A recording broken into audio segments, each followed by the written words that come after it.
El fin de los tiempos por Sam Waldron, capítulo 7. La línea divisoria, el juicio general. El día del juicio es un asunto inmensamente importante y práctico en el estudio de la escatología. Es una cuestión que es sujeto de una amplia revelación en la Biblia. El término día, como referencia al día del juicio, ocurre 58 veces en el Nuevo Testamento. Es un punto fundamental, un principio elemental de la enseñanza cristiana. Véase Hebreos 6 del 1 al 3. Una vez más, permítanse enfatizar que para establecer el sistema bíblico de profecía, no vamos a ir a los detalles de la escatología ni a los asuntos bíblicos marginales. El siguiente tratamiento, no obstante, no tiene la intención de ser un estudio exhaustivo del día del juicio.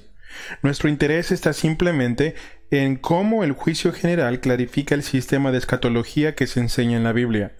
Lo que estamos preguntando es cómo nos ayuda esta doctrina a escoger entre los distintos sistemas escatológicos que compiten por nuestra lealtad. La tesis de este capítulo es que habrá un juicio de todos los hombres vivos y muertos, justos o injustos, que ocurrirá en la segunda venida de Cristo y que dará como resultado la vida eterna o el castigo eterno. Esta tesis tiene 3 puntos. El alcance del juicio es todos los hombres vivos y muertos. El tiempo del juicio es la segunda venida de Cristo. Los resultados de este juicio son la vida eterna o el castigo eterno. En los capítulos precedentes consideramos todo el tiempo al considerar los 2 siglos. En este capítulo estrechamos nuestro enfoque a la línea divisoria entre los 2 siglos. Si la tesis mencionada anteriormente puede ser establecida, tendrá un impacto tremendamente clarificador en nuestro sistema de escatología. Si el juicio ocurre en la segunda venida, es absolutamente universal y da como resultado el estado eterno. Esto corroborará poderosamente muchas de las conclusiones a las que hemos llegado en los capítulos precedentes. Nuestra metodología no será un intento de inspeccionar los amplios materiales bíblicos, sino tomar los 3 pasajes clásicos que tratan de manera más extensa el asunto. Estos pasajes son Mateo 25 del 31 al 46, Romanos 2 del 1 al 16 y Segunda Pedro 3 del versículo 1 al 18. Primera de Mateo 25, 31 al 46. Cuando el Hijo del Hombre venga en su gloria y todos los santos ángeles con él, entonces se sentará en su trono de gloria, y serán reunidas delante de él todas las naciones, y apartará los unos de los otros, como aparta el pastor las ovejas de los cabritos. Y pondrá las ovejas a su derecha y los cabritos a su izquierda. Entonces el rey dirá a los de su derecha: Venid, benditos de mi Padre, heredad el reino preparado para vosotros desde la fundación del mundo. Porque tuve hambre, y me disteis de comer. Tuve sed, y me disteis de beber. Fui forastero, y me recogisteis. Estuve desnudo, y me cubristeis. Enfermo, y me vestisteis. Visitasteis. En la cárcel, y vinisteis a mí. Entonces los justos le responderán diciendo: Señor, ¿cuándo te vimos hambriento y te sustentamos? ¿O sediento y te dimos de beber? ¿Y cuándo te vimos forastero y te recogimos? ¿O desnudo y te cubrimos? ¿O cuándo te vimos enfermo o en la cárcel y vinimos a ti? Y respondiendo el rey les dirá: De cierto os digo, que en cuanto hicisteis a uno de estos mis hermanos más pequeños, a mí lo hicisteis. Entonces dirá también a los de la izquierda: Apartaos de mí, malditos, al fuego eterno preparado para el diablo y sus ángeles, porque tuve hambre y no me disteis de comer, tuve sed y no me disteis de beber, fui forastero y no me recogisteis, estuve desnudo y no me cubristeis, enfermo y en la cárcel y no me visitasteis. Entonces también ellos le responderán diciendo: Señor, ¿cuándo te vimos hambriento, sediento, forastero, desnudo, enfermo, en la cárcel y no te servimos? Entonces les responderá diciendo: De cierto os digo, que en cuanto a no lo hicisteis a uno de estos más pequeños, tampoco lo hicisteis a mí. E irán estos al castigo eterno, y a los justos a la vida eterna. No puede haber ninguna duda real sobre el tiempo del juicio descrito en este pasaje, puesto que el versículo 31 comienza con las palabras: Cuando el Hijo del Hombre venga en su gloria y todos los santos ángeles con él. Esto es una referencia clara a la segunda venida de Cristo. Todo el contexto precedente del Sermón del Monte de los Olivos confirma esta referencia a la segunda venida de Cristo como su tema constante. En Mateo 24, versículo 3, 14, 27, 30, 31, 37, 42, 46, 50, 25, 6, 10, 13 y 19. Los resultados son afirmados claramente en el versículo 46. Son la vida eterna y el castigo eterno. Este lenguaje, en este contexto, se refiere claramente a las condiciones escatológicas permanentes del estado eterno y asume por supuesto que tanto los justos como los malos están en una condición resucitada. Es difícil plantear preguntas significativas sobre el tiempo o las consecuencias del juicio de Mateo 25:31. No obstante, otras interpretaciones alternativas han tratado de sugerir que este juicio debe ser entendido no como un juicio general, sino como un juicio limitado en su alcance. Por supuesto, incluso aquí el lenguaje del pasaje carga el peso de la prueba de tales interpretaciones. Mateo 25:32 parece claro cuando dice que serán reunidas delante de todas las naciones. No obstante, las interpretaciones preliminaristas han tratado de limitar de alguna manera la referencia a todas las naciones. Claramente, el asunto clave aquí es el significado de la frase todas las naciones. ¿Incluye a la nación judía o se refiere exclusivamente a los gentiles? La frase todas las naciones debe entenderse en primer lugar por medio de su contexto en Mateo. En Mateo, la palabra naciones, cuando se usa por sí misma en plural, como aquí, designa a las naciones gentiles e incluso puede traducirse como los gentiles. Véase Mateo 6:32, 10:5, 18, 12:18, 21, 20:19 y 25. No obstante, el caso es muy diferente con la terminología todas las naciones. Esto ocurre en otros tres lugares en Mateo. Mateo 24:9, 14, 28:19. Cuando Mateo 24:9 habla de lo que los discípulos de Cristo son aborrecidos por las otras naciones o por todas las naciones, hay buenas razones para considerar esa frase como incluyendo a la nación judía. El énfasis contextual sobre la destrucción de Jerusalén y la nación judía apóstata hace extremadamente improbable que debamos excluir a los judíos de aquellas naciones que aborrecen y persiguen a los discípulos de Cristo.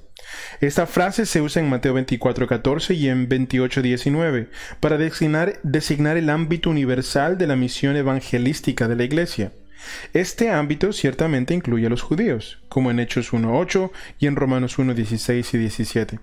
El pasaje paralelo de Mateo 28:19 deja muy claro este hecho. En Lucas 24 del 46 al 49 que lee: Y les dijo: Así está escrito, y así fue necesario que el Cristo padeciese y resucitase de los muertos al tercer día, y que se predicase en su nombre el arrepentimiento y el perdón de pecados en todas las naciones, comenzando desde Jerusalén.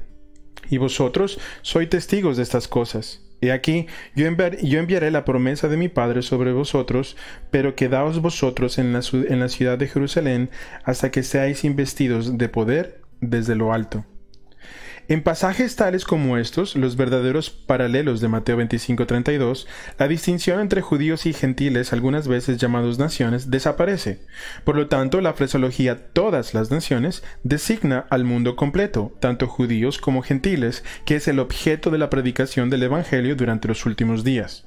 Mateo 25 del 31 al 46 es la estrofa final de un tema de juicio que discurre a lo largo de todo el Evangelio de Mateo, desde Mateo 7:22, 11:20 al 24, 12:36 al 42, 16:26, 27, etc. Debemos interpretar Mateo 25 del 31 al 46 en línea con tales pasajes que hablan siempre de un juicio y del día del juicio. Esos pasajes enseñan que las naciones antiguas, las ciudades de los días de Jesús, todo hombre y todas las naciones de toda la historia estarán en este juicio. Mateo 25 del 31 al 46 debe considerarse en cuanto a su alcance absolutamente universal. Segundo pasaje, Romanos 2 del 5 al 16.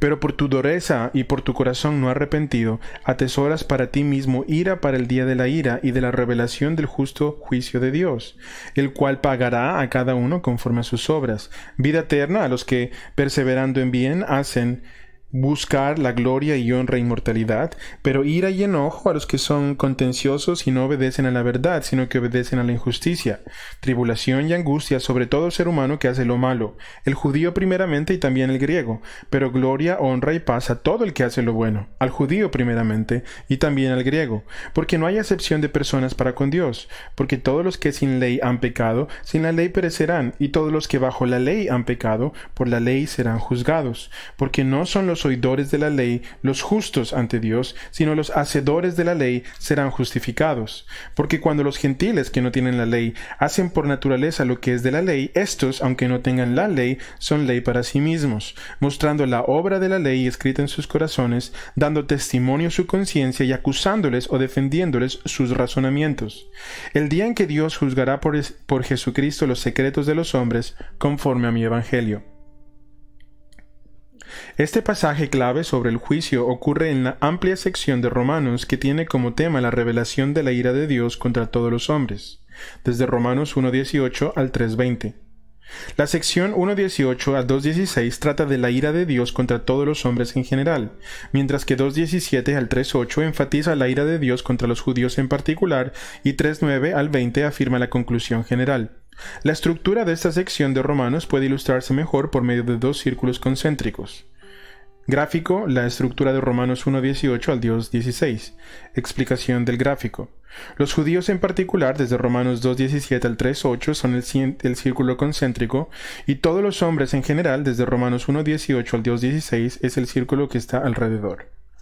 Una vez más, simplemente preguntaremos qué enseña este pasaje sobre el tiempo, los resultados y el alcance del juicio que tiene presente aquí. Sus resultados son muy claros. Positivamente es vida eterna. Observa las descripciones del versículo 7. Vida eterna, gloria y honra e inmortalidad. Y el versículo 10. Gloria, honra y paz. Estas palabras describen claramente la dicha del estado eterno y la resurrección. Negativamente, el resultado de este juicio también es claro. Es muerte eterna o castigo eterno. El contraste con la vida eterna del versículo 7 crea la suposición más fuerte de que Pablo está describiendo aquí el tormento eterno. Esta suposición es confirmada por el lenguaje que Pablo usa, todo el cual se refiere de manera característica a todos los tormentos del castigo eterno. Esto es así en el versículo 5 que habla de la ira y del justo juicio de Dios, y en el versículo 8 que habla de la ira y el enojo, en el versículo 9 que habla de la tribulación y la angustia, y en el versículo 12 que habla de aquellos que también perecerán. La enseñanza de Pablo sobre el alcance de este juicio también es enfática. En general, el alcance es cada uno en el versículo 6, todo ser humano que hace lo malo en el versículo 9, todo el que hace lo bueno en el versículo 10, y todos los que sin ley han pecado y todos los que bajo la ley han pecado en el versículo 12. En particular, el alcance es tanto los justos como los impíos. Nótense en los versículos 7 al 10. Tanto los judíos como los gentiles, nótese los versículos 9 al 12, donde la palabra griega habla de los que no tienen la ley, y tanto los vivos como los muertos. Esto es claramente implícito en la suposición de Pablo de que tanto sus contemporáneos como aquellos en el pasado experimentarían ese juicio. Observa el tiempo presente de los verbos en los versículos 4, 5 y de 7 al 10. El tiempo de este juicio también está claro, por no decir enfático. Las siguientes consideraciones claramente apuntan al tiempo de este juicio como el de la segunda venida de Cristo. Primero, los paralelos entre los versículos 6 y 16 y Mateo 16:27 lo muestran. El lenguaje de estos versículos es claramente paralelo a Mateo 16:27, pero en Mateo 16:27 hay una referencia explícita a la segunda venida de Cristo, porque el Hijo del Hombre vendrá en la gloria de su Padre con sus ángeles y entonces pagará a cada uno conforme a sus obras. En segundo lugar, el paralelismo entre las recompensas mencionadas aquí y las recompensas dadas a los cristianos en la segunda venida manifiestan esta clara conexión. Observa el versículo 7 que habla de vida eterna y compáralo con Mateo 25:46. Observa los versículos 7 y 10 que hablan de la gloria y confróntalos con Colosenses 3:4 y 1 Corintios 15:43, Romanos 8:18. Observa el versículo 7 que habla de su inmortalidad y compáralo con 1 Corintios 15:53. En tercer lugar, la mención explícita del día cuando Dios juzgará los secretos de los hombres por Jesucristo en los versículos 5 y 16 también deja claro el tiempo de este juicio. Este es el día del juicio enseñado en el Evangelio de Pablo en el versículo 16. Para Pablo, día es con frecuencia un sinónimo de juicio, como en 1 Corintios 4:3. El día escatológico es el tiempo de la segunda venida de Cristo, de acuerdo a 1 Corintios 4, 3 al 5, 2 de Tesalonicenses 1:10, Romanos 13:12, 1 Corintios 1:8, 3:13, 5:5, Filipenses 1:6 y 2 de Tesalonicenses 2:2. Una vez más, nuestra tesis ha quedado plenamente establecida. Romanos 2, del 1 al 16, está hablando claramente de un juicio general, que es absolutamente universal en alcance, que da como resultado vida eterna o muerte eterna y que tiene lugar en la segunda venida de Cristo. Tercer pasaje, 2 de Pedro 3, de 3 al 13. Sabiendo primero esto, que en los postreros días vendrán burladores, andando según sus propias concupiscencias y diciendo, ¿dónde está la promesa de su advenimiento? Porque desde el día en que los padres durmieron, todas las cosas permanecen así como desde el principio de la creación.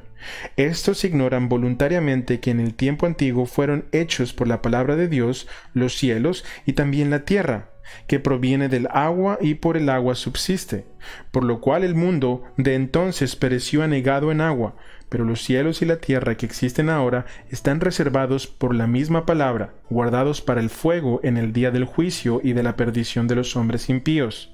Mas, oh amados, no ignoréis esto, que para con el Señor un día es como 1000 años, y 1000 años como un día. El Señor no retarda su promesa, según algunos la tienen por tardanza, sino que es paciente para con nosotros, no queriendo que ninguno perezca, sino que todos procedan al arrepentimiento. Pero el día del Señor vendrá como ladrón en la noche, en el cual los cielos pasarán con gran estruendo, y los elementos ardiendo serán deshechos, y la tierra y las obras que en ella hay serán quemadas. Puesto que todas estas cosas han de ser deshechas, ¿cómo no debéis vosotros andar en santa y piadosa manera de vivir, esperando y apresurándoos para la venida del día de Dios, en el cual los cielos, encendiéndose, serán deshechos y los elementos siendo quemados se fundirán? Pero nosotros esperamos, según sus promesas, cielos nuevos y tierra nueva en los cuales mora la justicia. Segunda de Pedro 3 es uno de los pasajes más ricos y más interesantes en la Biblia con respecto a la estructura de la escatología. Presenta su propia perspectiva única de la estructura de la historia redentora, mientras que al mismo tiempo confirma la tesis general que estamos estableciendo con respecto al juicio general. El versículo 4, tomado con los versículos 9 y 13, muestra que el tema de este pasaje es la certidumbre de la promesa de Cristo de venir de nuevo. El término promesa en cada uno de los versículos se refiere a la promesa de la parusia, una palabra griega que habla de la segunda venida de Cristo como su llegada. Hemos de notar aquí que el término el día del Señor es equivalente a y sinónimo de la parusia de Cristo. Varias consideraciones que vamos a ver ahora lo demuestran. Primero, como se ha visto a lo largo de todo el Nuevo Testamento, el día del Señor Jesucristo es el día de su segunda venida. Segundo, el término Señor designa a Jesucristo a lo largo de todo este pasaje y de hecho a lo largo de toda la segunda de Pedro, sin excepción. 3, 2, 8, 9, 15 y 18. Tercero, la conexión entre la mención en el versículo 9 de la promesa del Señor y la sustitución de la frase día del Señor en el versículo 10 obliga a la identificación de los dos acontecimientos. Es más, el término día de Dios en el versículo 12 también es una referencia sinónima al mismo acontecimiento. 1. La conexión demanda esta identificación. 2. La designación Dios puede ser una referencia a Jesucristo en 2 Pedro 1:1. La segunda venida de Cristo, su parusia, es el énfasis que impregna este pasaje. Simplemente en sus términos y por sí misma, ¿cuál es la escatología de 2 de Pedro 3, de 3 al 18? Pedro claramente divide toda la historia en 3 mundos divididos por 2 siglos universales. Véase la siguiente figura para entender este concepto. Nombre de la figura, la escatología de Pedro. Descripción de la figura. Hay 3 mundos, el mundo de entonces, el mundo de ahora y el mundo nuevo. La destrucción por agua pasó entre el mundo de entonces y el mundo de ahora, y la destrucción por fuego pasará entre el mundo de ahora y el mundo nuevo. Una vez se entiende este esquema simple, se puede llenar con todo tipo de detalles suministrados por Pedro. Segundo gráfico, la escatología de Pedro, una perspectiva detallada. Tenemos tres mundos, el mundo de entonces, el mundo de ahora y el nuevo mundo. Y tenemos dos acontecimientos, la destrucción por agua que pasa en medio de el mundo de entonces y el mundo de ahora, y la destrucción por fuego que pasa entre el mundo de ahora y el mundo nuevo. En el mundo de entonces, en el versículo 6 del pasaje de Pedro, su carácter fue creado por la palabra de Dios, en el versículo 5, un periodo de paciencia divina, de acuerdo a 1 de Pedro 3:20, y su consumación pareció anegado en agua. El mundo de ahora, en el versículo 7, su carácter fue guardado para el fuego. Vendrán burladores, en el versículo 3 y 4. Están en los últimos días, en el versículo 4, y la paciencia del Señor, en el versículo 9.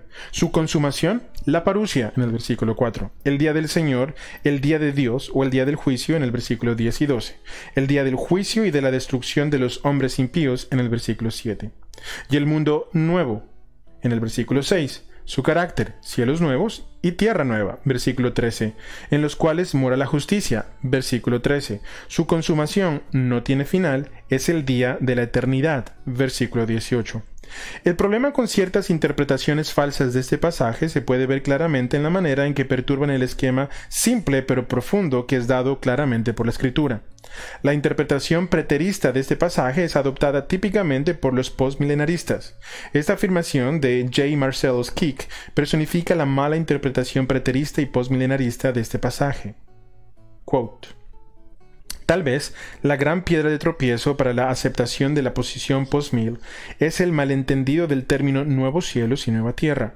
Muchos consideran esto como un concepto material en el lugar de un término descriptivo de la economía del Evangelio, que estas palabras son inaplicables a una revolución de una naturaleza moral y espiritual. Lo podemos aprender de la descripción análoga de Pablo del cambio producido en la conversación, en 2 Corintios 5:17, Gálatas 6:15, y de la aplicación de Pedro de este mismo pasaje. Pero nosotros esperamos, según sus promesas, cielos nuevos y tierra nueva en los cuales mora la justicia, de acuerdo a 2 de Pedro 13:13. Fin de la citación. Tales intérpretes entienden los nuevos cielos y la nueva tierra en una manera espiritual, es decir, no material, y como una referencia a la era del Evangelio después de la destrucción de Jerusalén. El Nuevo Testamento en general y 2 de Pedro 3 en particular no dejan lugar para este entendimiento. En 2 de Pedro 3 hay tres consideraciones que lo refutan completamente. Primera, en este pasaje el sujeto bajo consideración es la segunda venida literal de Cristo. La promesa de la parusia es probablemente una referencia a Hechos 1:1 entre los pasajes. La referencia claramente no es hecha a la venida espiritual. Una venida así no era el objeto que producía la burla del versículo 4. Los burladores estaban negando la posibilidad de cualquier interrupción sobrenatural de la uniformidad de la ley natural, de acuerdo al versículo 4. En 2 de Pedro 3:3, el texto hace de los nuevos cielos y la nueva tierra una expectativa que aguardamos según su promesa, y en este contexto la promesa no puede ser otra cosa que la promesa de la segunda venida de Jesucristo. Segundo, en 2 de Pedro 3 se tiene presente una destrucción material del mundo por fuego. Esa destrucción encuentra su analogía en la destrucción material del mundo por agua en el diluvio, de acuerdo al versículo 6, 7, 10 y 12. Tercero, la crisis considerada en 2 de Pedro 3 no trae la conversión de los impíos, sino su destrucción, de acuerdo al versículo 9 al 12.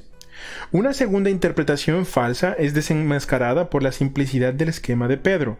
El dispensacionalismo clásico, tal como es personificado en la Biblia de Scofield, enseña que el día del Señor se extiende desde la segunda venida de Cristo hasta el fin del milenio, los 1000 años después. La interpretación dispensacionalista de 2 de Pedro es explicada en un gráfico. Explicación del gráfico. Tenemos tres mundos: el mundo de entonces, después el mundo de ahora y después el nuevo mundo. Pero la posición dispensacionalista crea el día del Señor entre el mundo de ahora y el nuevo mundo. Esa es la tribulación, la segunda venida de Cristo y el milenio. Además de la manera en que esta perspectiva distorsiona el esquema de Pedro de las últimas cosas, hay dos objeciones poderosas a esta teoría. Primero, carece de base exegética.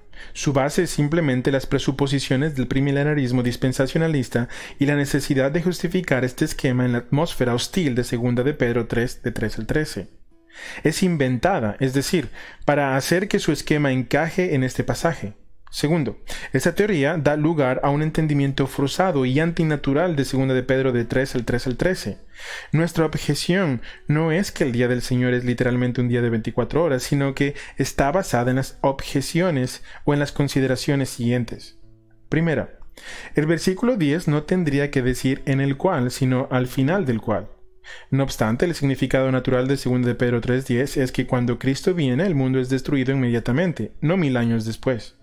Segundo, este entendimiento contradice la explicación clara del pasaje de que la destrucción del día del Señor es una destrucción rápida, también comparado con Mateo 24 y Lucas 17.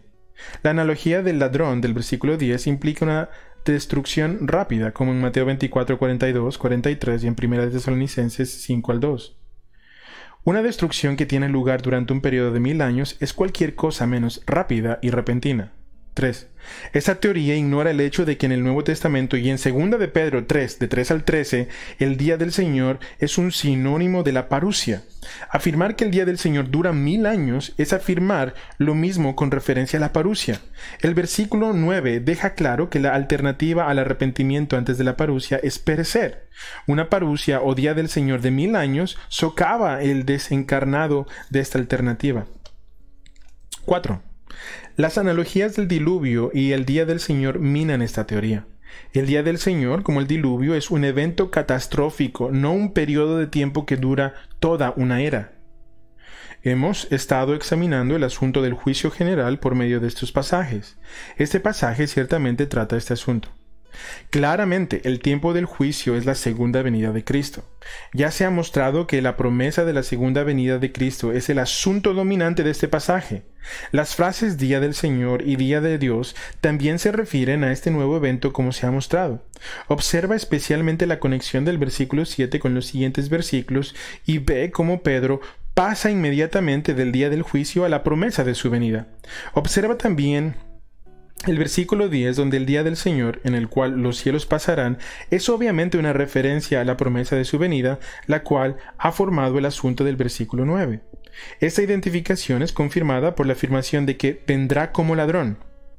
En Mateo 24, 43, esta misma frase se usa con respecto a la vida del Hijo del Hombre. Observa también el versículo 12. Donde la venida del Hijo de Dios es el tiempo en el que los cielos y los elementos serán quemados. Claramente el día de Dios es equivalente al día del Señor y la venida de Cristo. En el versículo 13 es la promesa de su venida, la cual se considera como precipitando no solo la destrucción del mundo presente, sino la venida de cielos nuevos y la tierra nueva en las cuales mora la justicia. El alcance de este juicio claramente no es otra cosa que universal.